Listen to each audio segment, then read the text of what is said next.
فضیلت آیت الکرسی۔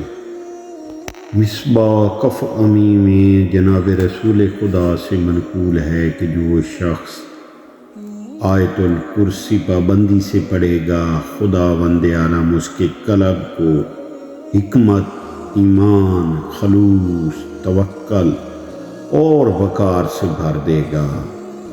اس کا ورد باعث خیر و برکت ہے۔ ہر نماز کے بعد اس آیت مبارکہ کا نام فراخی رزق کا باعث ہے۔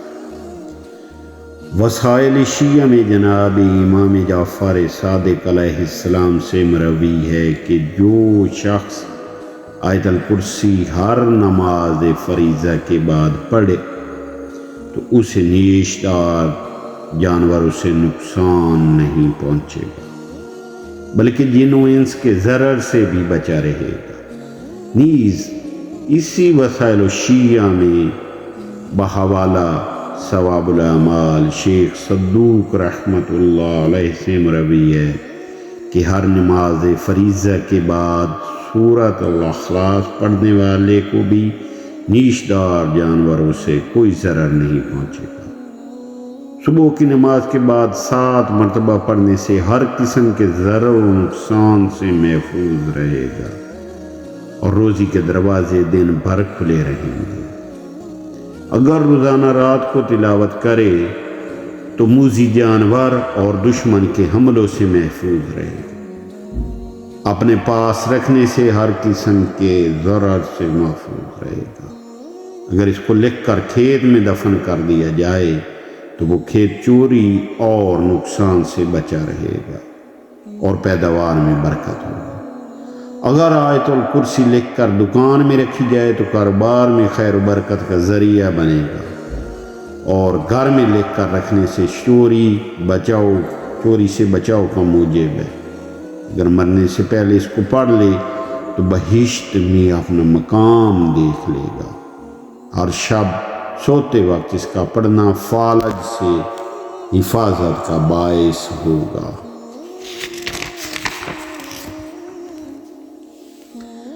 حاجت روائی کے لیے آیت الکرسی کا عمل کیا ہے؟ یہ طریقہ عمل یہ ہے کہ پہلے دن آیت الکرسی کی 1 مرتبہ تلاوت کریں، دوسرے دن 2 مرتبہ، تیسرے دن 3 مرتبہ، اسی طرح ہر روز 1 مرتبہ کا اضافہ کرتے چلے جائیں، یہاں تک کہ مہینے کے آخر تک ہر روز کا عمل اس دن کی تعداد کے مطابق ختم کرتے رہیں۔ ہر روز عمل کرنے سے پہلے غسل کر کے باوضو ہو کر 2 رکعت نماز حاجت پڑھ کر یہ عمل شروع کریں۔ انشاءاللہ مہینہ پورے ہونے سے پہلے ہی حاجت پوری ہوگی۔ بسم اللہ الرحمن الرحیم۔ اللہ لا الہ الا هو الحی القیوم لا تأخذہ سنۃ ولا نوم لہ ما فی السماوات وما فی الارض من ذا الذی یشفع عنده الا بإذنہ یعلم ما بین ایدیہم وما خلفهم ولا يحيطون بشيء من علمه إلا بما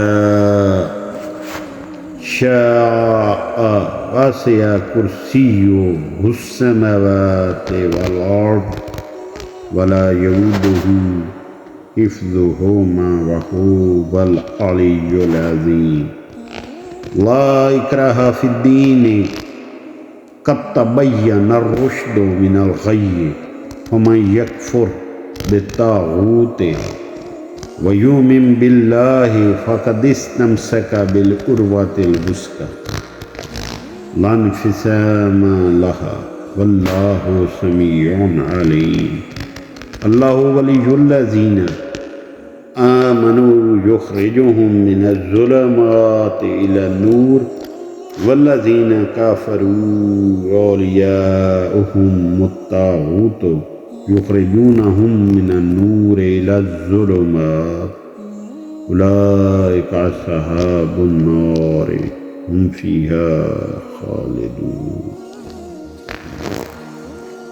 شروع کرتا ہوں اللہ کے نام سے جو بڑا مہربان اور مسلسل رحم کرنے والا ہے۔ خدا ہی وہ ذات پاک ہے کہ اس کے سوا کوئی معبود نہیں۔ وہ زندہ ہے اور سارے جہاں کا سنبھالنے والا ہے۔ اس کو نہ اونگ آتی ہے نہ نیند۔ جو کچھ آسمانوں میں ہے اور جو کچھ زمین میں ہے، اور سب کچھ اسی کا ہے۔ کون ایسا شخص ہے جو بغیر اس کی اجازت کے اس کے پاس کسی کی سفارش کرے؟ جو کچھ ان کے سامنے موجود ہے اور جو کچھ ان کے پیچھے ہو چکا ہے، خدا سب کو جانتا، اور لوگ اس کے علم میں سے کسی چیز پر بھی احاطہ نہیں کر سکتے مگر وہ جسے جتنا چاہے سکھا دے۔ اس کی کرسی سب آسمانوں اور زمینوں کو گھیرے ہوئے ہے، اور ان دونوں آسمان اور زمین کی نگہداشت اس پر کچھ بھی گراں نہیں۔ وہ بڑا عالی شان بزرگ مرتبہ ہے۔ دین میں کسی طرح کی زبردستی نہیں، کیونکہ ہدایت گمراہی سے الگ ہو چکی۔ تو جس شخص نے جھوٹے خداؤں سے انکار کیا اور اللہ ہی پر ایمان لایا، تو اس نے وہ مضبوط رسی پکڑ لی جو ٹوٹ ہی نہیں سکتی، اور خدا سب کچھ سنتا اور جانتا ہے۔